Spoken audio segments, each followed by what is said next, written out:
ABP news की खास पेशकश जन धन में एक बार फिर से आपका स्वागत है। आज का बड़ा सवाल यही है, क्या कैशलेस बनेगा इंडिया और बजट सत्र से पहले लोगों की क्या है उम्मीदें।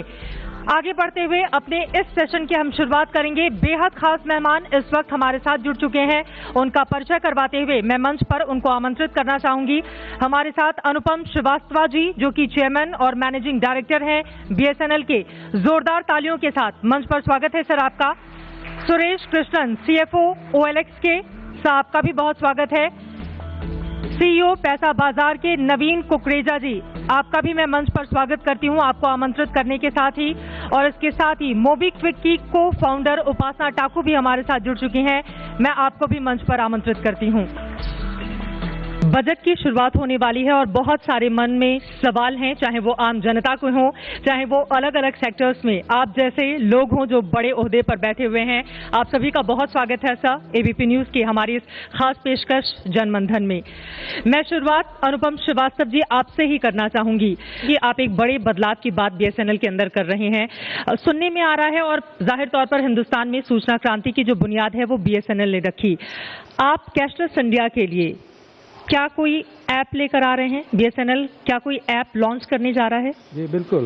देखिए, कैशलेस ट्रांजैक्शन या कैशलेस सोसाइटी बनाना भारत सरकार का उद्देश्य भी है जी। और जब ये नोटबंदी के बाद पहली बार इस ओर बहुत तेजी से कार्य शुरू हुआ, तो भारत संचार निगम लिमिटेड ने भी स्टेट बैंक ऑफ इंडिया के साथ मिलकर एक मोबाइल वॉलेट जिसका नाम है मोबी कैश जी, वो लेके हम लोग आए हैं, जिसका शुरुआत पिछले महीने माननीय फाइनेंस मिनिस्टर द्वारा और हमारे दूरसंचार के मंत्री महोदय द्वारा की जा चुकी है। और उस ऐप की एक विशेषता ये है कि वो न सिर्फ स्मार्टफोन में काम करेगा जी, बल्कि फीचर फोन में भी काम करेगा, क्योंकि अगर आप देखें कि ग्रामीण क्षेत्रों में स्मार्टफोन इतने ज़्यादा की तादाद में उपलब्ध नहीं है, तो फीचर फोन में भी काम करेगा, क्योंकि वो SMS और यूएसएसडी प्लेटफॉर्म पे भी काम कर सकता है। तो ये उसकी एक यूएसपी है कि हमारा जो वॉलेट है, जो कि पूरे धीरे धीरे पूरे देश भर में लॉन्च होता जा रहा है, जिसका नाम मोबी कैश है, उसमें ये एक स्पेशल फीचर रहेगा जो शायद अभी बहुत सारे वॉलेट में इतनी ऐसी नहीं आ पाई है। So this will be one of the important step by BSNL to promote the cashless economy and digital transaction। और लोगों को इसका फायदा मिलेगा। अब मैं उपासना टाकू जी आपसे ये सवाल ले लेती हूँ। मोबीक्विक के दावे के अनुसार ये इंडिया का पहला मोबाइल वॉलेट है जो आप लोग दावा करते हैं, फिर नोटबंदी के बाद तो आप लोगों को बम्पर फायदा हुआ होगा। देखिए, नोटबंदी के कारण बहुत सारे भारतीय सिटीजन्स को बहुत परेशानी हुई है। मैं ये नहीं कहूँगी कि हमारी कंपनी को और हमारी जैसी कंपनीज को नोटबंदी से फ़ायदा नहीं हुआ है। फ़ायदा हुआ है बिकॉज कैश की नोटबंदी की वजह से बहुत किल्लत थी, तो लोगों को डिजिटल पेमेंट्स यूज़ करना ओवरनाइट सीखना पड़ा नवंबर 9 से या नवंबर 15 से ज़्यादातर मान लीजिए। और उसकी वजह से जो ग्रोथ रेट पे हमारी कंपनी या हमारी जैसी और भी कंपनीज ग्रो कर रहे थे, वो ग्रोथ रेट सिग्निफिकेंटली बढ़ गई। आप ये मानिए कि 1000% से ज़्यादा ग्रोथ होने शुरू हो गई। तो एक तरीके से ये बहुत अच्छी बात है इंडिया के लिए, बिकॉज देखिए until now 86% भारत की जितनी भी कंज्यूमर गुड्स एंड सर्विसेज की पेमेंट्स होती है वो सारी कैश से होती आई हैं। अब ये नोटबंदी के कारण और भारत सरकार ने जो इनिशिएटिव लिया है इंडिया को कैशलेस या लेस कैश बनाने का, उसकी वजह से अगर हम ओवरऑल 14% से या 14% से अगर हम 40% भी डिजिटल पेमेंट्स पे पहुंच जाएं, तो इससे देश की ओवरऑल बहुत बढ़ोतरी होगी। कुछ शॉर्ट टर्म में लोगों को बहुत परेशानी होगी, बट आप देखिए अब हमारी पॉपुलेशन इतनी ज़्यादा है, बट अभी तक सारी बैंक्स और मोबाइल वॉलेट कंपनीज मिलके भी कुछ 10-12 करोड़ यूजर्स से ज़्यादा यूजर्स को रीच ही नहीं कर पाए हैं। अगर आप क्रेडिट कार्ड इंडस्ट्री देखें तो मैक्सिमम इंडिया में 9 मिलियन लोगों के पास एक्टिव क्रेडिट कार्ड्स हैं। तो of a country of the size, जिस साइज की कंट्री है भारत, उसमें ये नंबर्स तो सही नहीं बैठते हैं। इसलिए आई थिंक भारत सरकार ने ये सही स्टेप लिया है। एंड अभी जैसे हम 4.5 करोड़ पे पहुंच गए हैं और डीमोनेटाइजेशन से पहले हम कुछ 3.25 करोड़ यूजर्स पे थे। तो I think that the future is only going to be more and more digital, but सिर्फ हमारी जैसी कंपनीज का फायदा हो इस तरीके से नहीं हमें सोचना चाहिए। मैं आपका भी जो मकसद था वो तो एक तरह से सार्थक होता हुआ नजर आ रहा है नोटबंदी के बाद। उसको सॉल्व करने के लिए बहुत सारी जद्दोजहद भी करनी पड़ रही है। फॉर एग्जाम्पल, मेरी कंपनी में बहुत सारे लोग हैं जिन्होंने 60 दिनों में एक भी दिन छुट्टी नहीं ली है। वो त्रिची से लेके, चंडीगढ़ से लेके, अहमदाबाद से लेके कलकत्ता सेल्स टीम घूमती आई है लोग, बिकॉज इस लेवल की डिमांड होगी ये तो किसी ने प्लान ही नहीं किया था। बिल्कुल। तो अब इससे बहुत सारी अपॉर्चुनिटीज निकल आ रही है। सभी लोग बात कर रहे हैं मोबाइल ऐप लॉन्च करने की। जैसे कि सर कह रहे थे, what is more important is कि कैसे हम अर्बन इंडिया से सेमी अर्बन से रूरल इंडिया के लिए अलग अलग प्रोडक्ट्स निकालें। बिल्कुल। तो एज एन एग्जांपल, डीमोनेटाइजेशन के बाद हमारी जो रेगुलर मोबाइल ऐप है वो कुछ 4 MB की है। तो हमने फिगर आउट किया कि ये ऐप तो नहीं चल रही है मार्केट में, बिकॉज लोगों के फोन में इतनी कैपेबिलिटी नहीं है कि इसको यूज कर पाए। फिर हमने 700 KB की ऐप बनाई। फिर हमने उसको 8 लैंग्वेजेस में बनाया। वो हिंदी है, तमिल है, तेलुगु है, पंजाबी है, उड़िया, एक्सेट्रा एक्सेट्रा। फिर हमने ये फिगर आउट किया कि इंटरनेट की भी बहुत प्रॉब्लम है। मैक्सिमम लोगों के पास 3G या 2G भी नहीं है। बिल्कुल। एज कनेक्शन पे भी चलनी चाहिए। तो ये सब रियल प्रॉब्लम्स है, प्रोडक्ट की प्रॉब्लम्स है, टेक्नोलॉजी की प्रॉब्लम है, यूजर एक्सपीरियंस की प्रॉब्लम है, इंफ्रास्ट्रक्चर की प्रॉब्लम है। अब डिजिटल पेमेंट हम करना चाहते हैं, आप और मेरे जैसे जितने भी लोग हैं यहाँ पे, सभी के पास डेबिट कार्ड है, बट इंडिया में कुल मिला के पॉस मशीन ही बहुत कम है। बिल्कुल। इतनी सारी दुकानों में कोई और तरीका ही नहीं है डिजिटल पेमेंट करने का। तो वाइल वॉलेट कंपनीज की बढ़ोतरी हो रही है, बट आप ये भी देखिए कि कितनी फास्ट स्पीड पे हम काम करने की कोशिश कर रहे हैं ताकि यूजर्स के लिए भी और रिटेलर्स के लिए भी प्रॉब्लम सॉल्व हो। बिल्कुल। और उम्मीद है कि हिंदुस्तान के आखिरी व्यक्ति तक जरूर ये कोशिश पहुंचेगी। अब मैं आ जाती हूँ नवीन कुकरेजा आपके पास, चूंकि पैसा बाजार से आप ताल्लुक रखते हैं और जब भी पैसा और बाजार ये दोनों शब्द आपस में जुड़ते हैं तो उनमें संभावनाएं बहुत ज्यादा नजर आने लगती हैं। कैशलेस इंडिया के लिए आप लोग किस तरह से मददगार साबित हो रहे हैं? धन्यवाद चित्रा। सो 2-3 चीज़ों पे मैं फोकस करना चाहूँगा। लास्ट 2 महीने में cashless has become a very popular word, but if you take 1 step back, the original agenda government का जो था वो था डिजिटल इंडिया और फाइनेंशियल इंडस्ट्री के हिसाब से फाइनेंशियल इंक्लूजन। उसमें बिफोर दिस डीमोनेटाइजेशन बहुत सारे अच्छी चीज़ें हुई हैं जिन्होंने ग्राउंड वर्क बहुत स्ट्रॉन्ग किया है। आप देखिए डिजिटल पर्सपेक्टिव से जो एडवांसमेंट हुई है डेटा अवेलेबिलिटी में, सर यहाँ पर हैं, BSNL is part of that in terms of making data and internet available very easily to consumers. Financial inclusion में Jan Dhan is probably the biggest such initiative कहीं पर भी वर्ल्ड में, जहाँ पे 20 करोड़ से ज़्यादा अकाउंट खोले गए थे। और उसके अलावा जो काम बैकग्राउंड में हो रहा है, इंडिया स्टैक और आधार जिसका बेस रख रहा है, और अब UPI जो आया है, इन terms of solving financial industry related issues and financial inclusion को बढ़ावा देना, हम लोग उसी दिशा में financial inclusion by using digital की तरफ काम कर रहे हैं। जैसे कंज्यूमर के पर्सपेक्टिव से अगर आप सोचें तो फाइनेंशियल सर्विसेज जब कंज्यूमर सोचता है तो 3 या 4 प्रोडक्ट्स चीज़ें यूज़ करनी होती हैं उसको फाइनेंशियल में। एक होता है पेमेंट, जिसके बारे में उपासना ने बहुत अच्छे से बताया। दूसरा होता है या इंश्योरेंस या प्रोटेक्शन अबाउट योर सेल्फ जो हम करते हैं। तीसरा होता है अगर कंज्यूमर के पास एक्स्ट्रा मनी है तो इन्वेस्ट करना चाहेगा, अगर एक्स्ट्रा मनी नहीं है तो वो बोरो करना चाहेगा।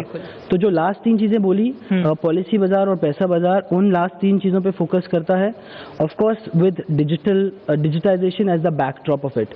सो जो लास्ट 1 साल में मैं कहूँगा, ऑफ कोर्स लास्ट 1.5 महीने में क्या हुआ या 2 महीने में कि ऑलमोस्ट एक 5th गियर में आ गया पूरा डिजिटाइजेशन का इनिशिएटिव और कैशलेस का इनिशिएटिव।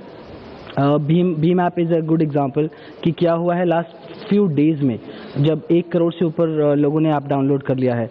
तो हमारा एजेंडा यही है कि ट्रांसपेरेंट तरीके से फाइनेंशियल प्रोडक्ट्स के बारे में अवेयर किया जाए कंज्यूमर्स को, बहुत आसान बनाया जाए उनके लिए फाइनेंशियल प्रोडक्ट के साथ डील करना, वेदर इट्स बोरोइंग मनी और इन्वेस्टिंग योर ओन मनी और बाइंग इंश्योरेंस।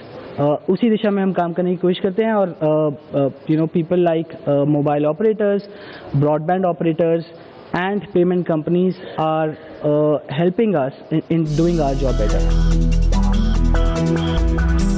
अब मैं सुरेश कृष्णन जी आपके पास आ जाती हूँ। OLX, जब भी कुछ बेचने की बात आती है तो आजकल हर किसी जुबान पर OLX पर बेच दे, ये कॉन्सेप्ट अपने आप में बहुत नया और बेहतरीन रहा है। लोग इसकी तारीफ भी करते हैं और जाहिर तौर पर जो घर में बैठा व्यक्ति है, अगर उसको उसके प्रोडक्ट का अच्छा दाम मिल रहा है बाजार में, वो भी बिना कहीं जाए, तो इससे बेहतर कुछ हो नहीं सकता है।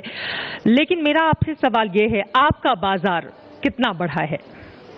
हमारा बाजार कितना बड़ा है जी, तो हमने करीबन 6-7 महीने पहले एक डीप कंज्यूमर स्टडी किया था। तो उससे पता चला कि करीबन 11 से 12 बिलियन डॉलर्स की जो ब्राउन मनी है, हम जो कहते हैं ब्राउन मनी, यानी कि जो यूज्ड गुड्स की प्रोडक्ट्स हैं वो घर में पड़ी हैं, चाहे वो हाउस होल्ड हो, चाहे वो मतलब सोफा हो, कुछ भी हो, क्लोथ्स हो, तो इतनी सामान पड़ी हुई है। और हमें इस बात पे हमारी ये जो फोकस होती है कि not only do we give value for that, right. ऐसा है कि किसी का वर्किंग कैपिटल अटका पड़ा हुआ है, इसको अनलॉक करो, आपको बेहतरीन परफॉर्मेंस मिलती है, सब कुछ मिलता है, पैसा मिलता है। हमारी दूसरी बात ये भी है कि हम जब OLX से एक दूसरे के साथ कम्युनिटी बनाते हैं, एक दूसरे के साथ बेचते हैं, तो not only does that person make money, the community makes money. It's a win-win exchange at the end of the day. और फाइनल थिंग ये है कि finally you help the planet recycle products, तो हमारे लिए बड़ी मुद्दा है। तो हम एक्चुअली सोचते हैं कि भाई how do we make a win-win exchange and we make a community where everything gets recycle. So for us the market is big and India is still going up the curve. तो जैसे BSNL हो या mobile wallets हो, all of these as they grow the digital footprint, get digital adoption, हमारे लिए ये और भी अच्छा है, because people then get comfortable dealing and trading online, and that for us is the biggest thing. अगला सवाल मेरे मन में है, फिर आप लोग जैसे मान लीजिए अगर कोई प्रोडक्ट मैंने बेचा तो उसका प्रॉफिट मुझे मिल गया, आप अपना प्रॉफिट कैसे निकालते हैं? और इसके साथ ही अगला सवाल मेरा ये भी है, नोटबंदी के बाद क्या आपके सेक्टर पे भी कुछ असर पड़ा है या फिर पहले जैसा चल रहा था बिल्कुल वैसा ही और उससे कहीं ज्यादा बढ़ गया है? श्योर। तो पहले ये बता दूं कि तो एक क्लासिफाइड्स की एक मॉडल है, जो हम जो डिजिटल क्लासिफाइड्स है इसकी एक मॉडल है। ऐसा है कि जिसको बेचना हो, जो बिजनेस सेलर हो, तो वो पैसे दे के बेचता है। बिल्कुल। तो अगर समझ लो कोई कार डीलर हो, उसके पास 3 गाड़ी हो, 4 गाड़ी हो, तो एक नंबर ऑफ कार्स के ऊपर उसे पैसा देने पड़ेगा ताकि वो बेचे। आम जनता के लिए वो प्रॉब्लम नहीं है, because that is free. And then on top of that, अगर आपको अपनी एड को ऊपर दिखानी हो, कोई और वैल्यू प्रोडक्ट्स करनी हो, तो उन सब चीजों से बहुत कुछ प्रॉफिट्स होती है। That is the classic model, the way classifieds makes money. और आपका दूसरे क्वेश्चन पे in terms of what was the impact, तो हमारा जो है कि OLX is actually a barometer of consumer sentiments in the country, because we are the largest platform where consumer and consumer, आम जनता एक दूसरे के साथ बात करती है, ट्रेड करती है online. We are the largest platform for that. On an average we have 2 to 2.5 million unique people coming to our site apps every day. तो ऑब्वियस है कि जैसे कैश बंद हो गया, डिमोनेटाइजेशन स्टार्ट हो गया, कैशलेस हो गया इंस्टेंटली, तो obviously we saw lot of trading come down, because a lot of the small sector products, most people exchange through cash. Now that is slowly coming back. We are seeing that people are getting back on that. Of course, the business community was very much hurt. Car dealers हो, real estate brokers हो, they always got hurt. तो हम उनके लिए selflessly काम कर रहे हैं. We are ensuring that we give them options of financing. We tie up with third parties to give them solutions. We work with tax planners to help them give GST options. इनको ये सब नहीं पता, छोटे मोटे होते हैं. Right. And for the consumers, we are just working with various digital solutions any which way. And as digital payment adoption बढ़ते जाएगा, so I'm very sure P2P या consumer to consumer payment selling etc. will also become digital. And that will only help OLX, that will help the community and of course Earthwinds. BSNL का हिंदुस्तान में सबसे ज्यादा विस्तार होने के बावजूद भी प्राइवेट टेलीकॉम कंपनियों से आप पिछड़ गए, और मेरे ख्याल से यहाँ पर जितने भी लोग मौजूद हैं शायद ही किसी के पास BSNL का सिम हो, और अगर किसी के पास होगा भी तो लोग हैरानी से पूछते हैं कि आप BSNL यूज करते हो। तो ये चीजें कब खत्म होगी? क्या बदलते वक्त के साथ BSNL ने अपने आप को नहीं बदला? तो देखिए, यहाँ तो किसी के पास BSNL की सिम नहीं हो सकती क्योंकि यहाँ MTNL है। हाँ। तो परंतु आपका कहना बिल्कुल सही है कि जैसा मैंने आपके पहले प्रश्न के उत्तर में भी बताया था कि एक समय BSNL बहुत तेज़ी से विकास कर रहा था और 2006 में हम नंबर 1 ऑपरेटर थे मोबाइल के, लैंडलाइन के, ब्रॉडबैंड के, और एक पीरियड ऐसा आया 6 वर्ष का जिसके दौरान हम नई उपकरण लगा पाए। Then we could put our act together, हमारा जो प्रोक्योरमेंट का जो था वो सफल हुआ और हमने उपकरण लगाने शुरू किए 2012 से, और उसके बाद फिर हमारा विकास भी शुरू हुआ। और आप शायद अभी स्टैटिस्टिक्स कहीं उठा के देखें तो हम नंबर 1 ऑपरेटर से पिछड़ते नंबर 6 ऑपरेटर बन गए थे, परंतु हाल के ही 2 वर्षों के दौरान हम नंबर 6 से फिर से नंबर 4 पे आए हुए। इसका मतलब लोगों ने हमारे कनेक्शंस फिर से लिए हैं। दिल्ली और मुंबई में हम लोग सेवा नहीं देते हैं, इसलिए यहाँ पता नहीं लग पाता है, परंतु अगर आप किसी भी देश के दूर दराज के क्षेत्रों में जाएं तो वहाँ पर आपको BSNL ही चलता हुआ नजर आता है। आप लेह में चले जाइए, लेह के क्षेत्र में हमारे पास 200 BSNL के मोबाइल टावर हैं। हमारा नेक्स्ट कॉम्पिटिटर के सिर्फ 40 हैं जी। अगर आप चाइना और हिंदुस्तान के बॉर्डर का जो प्रसिद्ध लेक है वहाँ पर अगर आप कोई कॉल करना चाहें तो वहाँ सिर्फ BSNL का टावर है। तो लोगों को ये मालूम है कि BSNL का नेटवर्क शहरी क्षेत्रों में पिछड़ गया था, फिर से इम्प्रूव कर रहा है, परंतु एक और USP BSNL की ये होती है कि हर जगह चलता है। हर जगह, बिल्कुल। चलिए, उम्मीद है कि जल्द ही आप लोग नंबर 1 भी हों। उपासना, अब आपसे मैं सवाल ले लेती हूँ। नोटबंदी के बाद मोबीक्विक ने लाइट ऐप लॉन्च किया है, उसके बारे में बताइए, उसका फायदा लोगों को कैसे मिलेगा? देखिए, हमने सबसे पहली चीज रियलाइज की, क्योंकि पहले जो वॉलेट्स थे नोटबंदी से पहले, वो जितने भी लोग यूज कर रहे थे वो मेट्रो सिटीज के यूजर्स थे, जो कि अपवर्डली मोबाइल थे, स्मार्टफोन था, बैंक भी थे मोस्टली, और वो सिर्फ कन्वीनियंस के लिए मोबाइल वॉलेट यूज कर रहे थे। नोटबंदी के बाद जितने भी यूजर्स सिर्फ कैश यूज करते थे, अब वो ग्राहक हो या वो दुकानदार हो, वो मोबाइल वॉलेट यूज करने की कोशिश कर रहे थे, और कई लोग कर पा रहे थे, कई लोग नहीं कर पा रहे थे। तो ऑन द ग्राउंड जब हम गए, मैं खुद गई बहुत सारे मार्केट्स में, यहीं दिल्ली में ही नहीं, मैंने बहुत सारे चक्कर लगाए, पुणे, सूरत, अहमदाबाद, चंडीगढ़, जलंधर वगैरह वगैरह क्षेत्रों में हम गए, तो हमने पाया कि एक तो लोगों को इंग्लिश नहीं समझ में आती, तो ऐप के द्वारा ऑटोमेटिकली एक मोबाइल नंबर से आपका अकाउंट बन जाता है, आपका QR कोड ऑटोमेटिकली जनरेट हो जाता है। कोई आपकी दुकान में आए और बोले कि नहीं मुझे डिजिटली पे करना है, आप उसको QR कोड दिखाइए, वो पेमेंट कर लेगा। कोई अगर आपकी दुकान में आए और बोले कि नहीं मुझे मोबीक्विक वॉलेट नहीं है मेरे पास, मैं अभी नहीं बना रहा, मुझे अपने डेबिट कार्ड से पे करना है, हमने उसके लिए भी माध्यम बना दिया है कि आप जो आपके ग्राहक हैं उसका मोबाइल नंबर और अमाउंट डालिए, आपके कस्टमर के फोन में SMS आएगा, उसमें लिंक होगा, ग्राहक अपने ही फोन पे कार्ड से भी पेमेंट, अपने फोन में उस लिंक पे कार्ड से पेमेंट करता है। ये व्यवस्था भी आप लोगों कार्ड से पेमेंट है, उसमें SBI बड़ी से पेमेंट है, उसमें ICICI पॉकेट से पेमेंट है। तो हमारा सोल्यूशन हमने जो बनाया है भारत के दुकानदारों के लिए, वो ऐसा है कि वो ऑल इंक्लूसिव है। जितने भी डिजिटल पेमेंट पार्टनर्स और बैंक्स हमारे साथ काम करने को राजी थे, हमने वो सारे माध्यम डाल दिए। We are not trying to build अपना एक क्लोज्ड गार्डन कि सिर्फ मोबीक्विक के यूजर मोबीक्विक के दुकानदार पे कर पाएंगे। जिस भी माध्यम से डिजिटली पे करना चाहें कर सकते हैं, हम सारे माध्यम सपोर्ट करेंगे। जी, चलते चलते एक लाइन में मैं चाहूंगी कि ये आंसर आप दें, बजट से क्या उम्मीदें हैं? शुरुआत आपसे सर। मैं 2 चीज़ें करना चाहता हूँ। एक तो कंज्यूमर्स के लिए मैं ये एक्सपेक्ट करता हूँ कि होपफुली कि anything to do with consumer spending जो इम्प्रूव हो सके, चाहे वो टैक्स ब्रेक्स हो, पर्सनल टैक्सेस में हो, किसी भी चीज़ें में हो, ताकि कंज्यूमर्स में थोड़ा जान आ जाए to spend again. That is one. And on the business community I am just hoping that GST is a big deal. उनके लिए टैक्स रैशनलाइजेशन, क्लैरिटी मिले, specially on the used goods, simplicity हो जाए ताकि गुड्स कैन बी फ्लरिशिंग। वरना ये जो हम कम्युनिटी जो कह रहे हैं, ये आजकल बंद रह जाती है स्टेट के अंदर, सिटी के अंदर, because of various other issues, not because of a good deal. Right. तो we are just hoping that budget gives clarity to that community. Naveen, 2 चीज़ें, जो डिजिटाइजेशन और कैशलेस की बातें हुई, अभी ये शुरुआत हुई है सिर्फ फाइनेंशियल सेक्टर के पर्सपेक्टिव से। सो 2 एक्सपेक्टेशन होंगी बजट से। एक तो गवर्नमेंट कैसे इनोवेशन को एनकरेज करती रहे और रेगुलेटर्स को भी अपने साथ ले और ओवरऑल इनोवेशन को एनकरेज करें to move the entire financial sector digitized, चाहे वो लोन एप्लीकेशन हो, चाहे इन्वेस्टमेंट हो, चाहे इंश्योरेंस हो, चाहे पेमेंट हो। नंबर 1। नंबर 2, कैसे गवर्नमेंट अपने फाइनेंशियल इंक्लूजन के एजेंडा को आगे बढ़ाते रहे। जैसे होम लोन्स में first time home loan borrowers, specially in low income, बहुत अच्छा इंसेंटिव है जो होम लोन अब 6% पे मिलते हैं, 6-6.5% पे।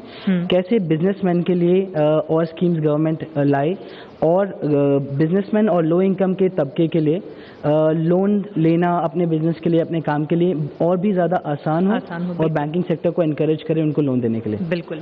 अनुपम जी, देखिए, जैसा आपको पता ही होगा कि पूरा देश इस समय एक डिजिटल इकॉनमी और कैशलेस इकॉनमी की तरफ जा रहा है और एक बहुत अच्छी अपॉर्चुनिटी क्रिएट हो गई है पूरे देश के सामने कि एक बड़ी द्रुत गति से, तेज गति से इकॉनमी को आगे बढ़ाया जाए।